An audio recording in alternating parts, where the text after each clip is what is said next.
The 1923 Hupmobile was offered as the Series R, which could be had in R10, R11, and R12. But before getting into this one, I'm your host Jay. Welcome to What It's Like, the automotive channel whose mission it is to cover all of the vintage cars that nobody else covers, probably because they don't even know that they exist. So many cool overlooked gems. If the speed limit is only 80 miles an hour, why not drive something with style, history, specs, design, with engine episodes sprinkled in? If any of that sounds of interest to you, subscribe and hit the bell icon next to it to never miss a video. 1923 Hupmobile model lineup.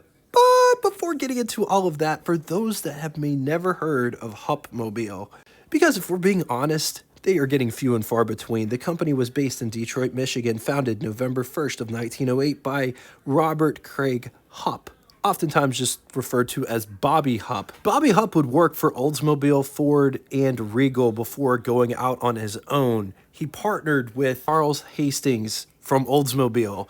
Hastings put up $8,500 to produce the first Hupmobile car. They built a prototype in 1908, which would go on sale as the 1909 model. The first model that Hupmobile produced was called the Model 20, and it sold for $750. Fast forward to 1923, Hupmobile model lineup consisted of the Series R, which was broken down into three different models, I guess you could call it. The R10, which was essentially a carryover from the 1922 model year, the R11, and the R12. The R11 rides a wheelbase of 112 inches. The R12 rides a wheelbase of 115 inches and could be had in body style such as, but not limited to, 2-passenger coupe, 4-passenger coupe, 5-passenger sedan, special roadster, 5-passenger touring sedan, and special touring sedan. Hupmobile would offer the Series R from 1917 through 1924. Let's talk specs. It rides a wheelbase of 112 inches. It weighs around 2,200 pounds. Price, $1,150, which would be equivalent to you spending $21,506, 95 cents in the year 2025. Total 1923 Hupmobile production was 38,279 units. Moving on to engine, only one engine on offer for the Hupmobile, 182.5 cubic inch displacement flathead 4, 3 liters. It was good for anywhere between 35 to 37.5 horsepower, 3,200 RPM. Estimated 65 pound-feet or 88 newton meters, around 1,800 RPM, with a bore of 3¼ inches and a stroke of 5½ inches. 2 valves per cylinder. It was backed to a 3-speed manual transmission. I found this 1923 Hupmobile Series R out in Salem, Ohio at John Kufleitner's Galleria of Pristine Vintage Classic Cars. This car has been recently sold, but with that said, they still have cars in their inventory available for purchase, like this 1966 Cadillac Eldorado convertible or this 1964 Skylark. They also have this stellar 1963 Buick Riviera. 4 hours of operation directions, and to get the full scoop on this car, as well as see their inventory, be sure to click the link below after the show. Let's talk styling, starting with these bumpers. Notice it looks like it's just one continuous blade that just wraps around and connects right here. It does have some black accent pieces, but just look at how that bumper attaches to the front of the frame. Also notice leaf springs in the front, solid axle.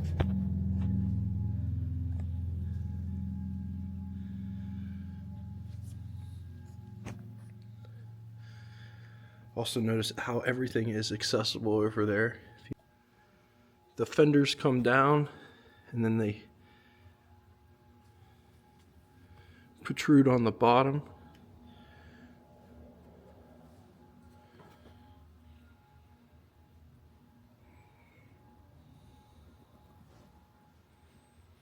This one's got the honeycomb grille. Headlights are pretty massive. Here's my hand for reference. You got this nice bright bezel that goes around it.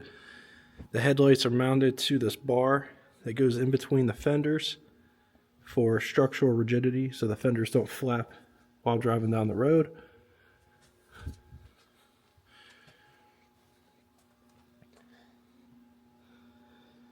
And that is the only place that the headlights are connected to, just at the bottom down here. Black painted radiator shroud with Hupmobile logo, nice and proud there in the front. Going up to the Hupmobile motometer, which is your coolant temperature gauge.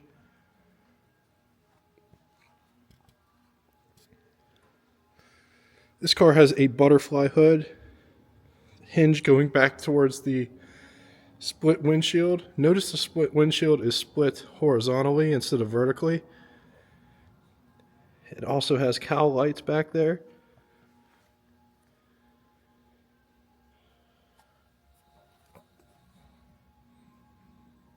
Beautiful mustard yellow pinstriping that accents this burgundy nicely. You got pinstripes up top as well as pinstripes around the cowl lights.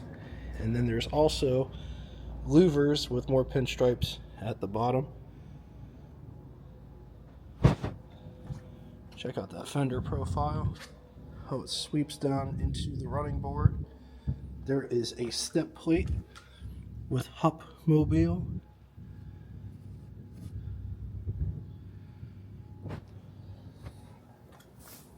These running boards are huge. Here's my shoe for reference. I wear size 12 shoe. It does taper in the back a little bit. As you can see, my size 12 shoe. There are 3 door hinges. This car has an external visor as well as windshield wiper at the top.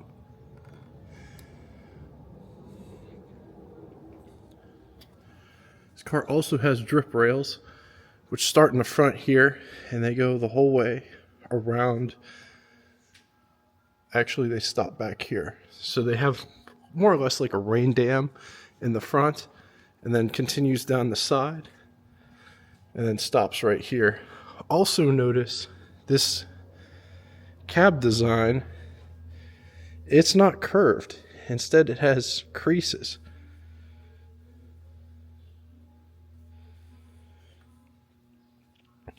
The pinstriping continues, and this is all concaved out.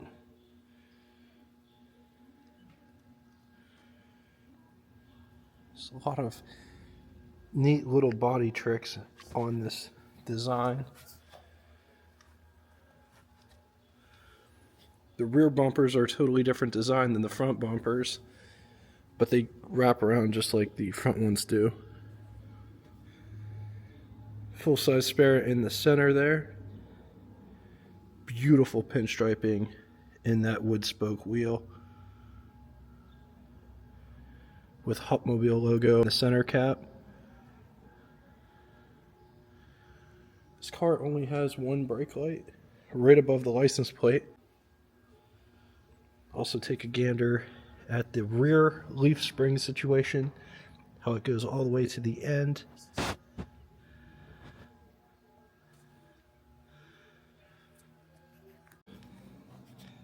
Gas tank is right here with gas filler. There's also a valve to turn it on and off. This car also has a built-in trunk in the back. There's spare parts back there. It's fully carpeted.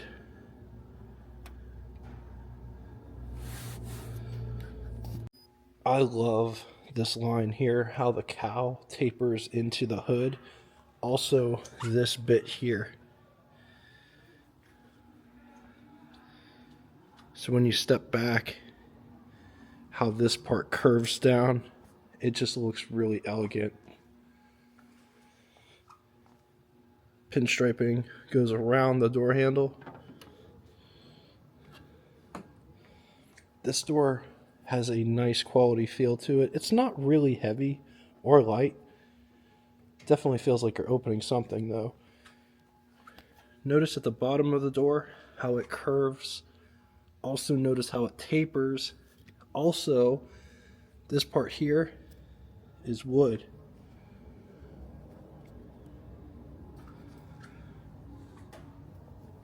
Notice the door is all framed out. It has this, it looks like wood and it feels like wood. And how it's worn here, it still looks like wood. So I'm going to say that that's wood. Somebody in the comment section will probably tell me it's metal painted like wood. This is the door handle to get out. This right here is the window crank for the window. This is the door handle to pull the door shut. There's a locking feature. Map pocket. These doors look awesome in this broadcloth material.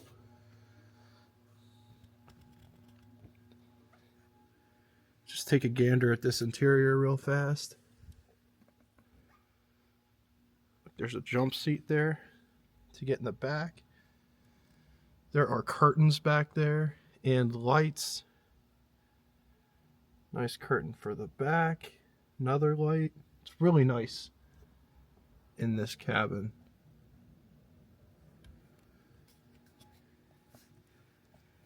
Coming down inside the pedal box down here, there's another pocket here to put more stuff. Clutch, brake, gas pedal down here. Starter button over there. This is the stick shift for gear selector. That stick shift over here, that's for the handbrake. Check out the ratio between the kick panel here and the seat. Here's what over the hood would look like. Here's what first person over the hood would look like. Up above, the windshield cranks out and there's various cranks, but this up here, this is a fan. How cool is that? Super cool. Windshield wiper control right there. Coming to the passenger side, I just wanted to show you this jump seat, how cool it is, and just how it is positioned here. There's only one bar that holds it here in place. So if you wanted to get to the back,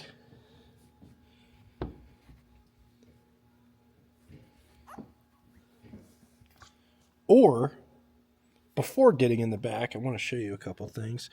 Right here, this is an exhaust heater, which is how a lot of these older cars would heat. Also, underneath here, you'll notice the floorboards are actually boards made of wood. There's a trap door, which is where the 6-volt battery's at. Seat back profile back here, it is rather upright, but it's not uncomfortable. If the seat was in the position that it would be in, my legs would have to go past the seat. It's not very comfortable back here for a full-size adult with the seat in place, but if the seat was out of the way, then you got tons of space to put your legs. This is what the front looks like from the back. Let's take a quick gander at the greenhouse or the pillar to glass ratio in this car.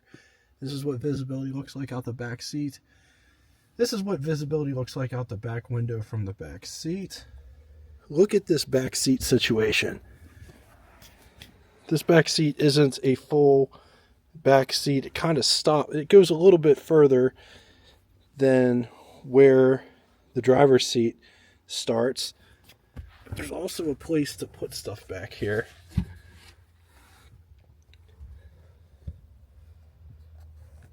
And just notice it's all carpeted.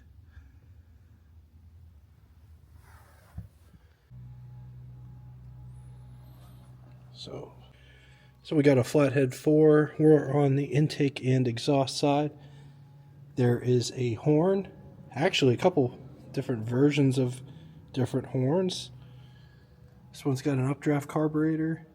Steering is also on this side.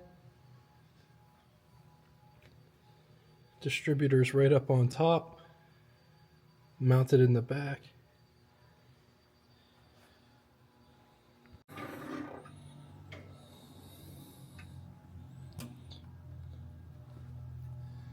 So we got a vacuum fuel pump right there on the firewall. Glass bowl fuel filter down at the bottom. Starter motor. Generator. It looks like everything's chain drive. There is a belt running the fan. But just look how smooth everything is on this side. On the positive side, this is a cool looking car that is rarely seen. Dapper interior, in-body trunk, intricate body details. Against it, parts, people who know these cars inside and out, and the cars themselves are getting hard to find. All right, now it's time for Would You Rather, and these may or may not be in the same price point, but which one would you rather have? 1923 Willis or 1923 Hupmobile or 1923 Chandler? I'm going to leave this here for a minute. If you need more time, feel free, pause the video. On to the second scenario, 1923 Nash or 1923 Hupmobile or 1923 Studebaker. Once again, going to leave this here for a minute. If you need more time, feel free, pause the video. Now it's time for Name That Tune. First person to get both the name of the band and the song title correctly in the comment section will have their comment pinned to the top of it. Thank you all so much for coming out and watching this one. If you'd like to get in touch with me, shoot me a comment in the comment section below. I read and answer all comments posted. I don't say that for self-worth. I just say if you post a comment on this channel, I will definitely read it and get back to you. If you would like to send me something more personable, send me an email at what_its_like@yahoo.com. Thanks again for everything that you guys bring in the comment section. Until next time, toodaloo! Welcome to the after show. This part of the video doesn't have any sound or commentary, but you get to see this car in its entirety up close. Witness all of the detail and intricacies that you can't see from far away. Enjoy.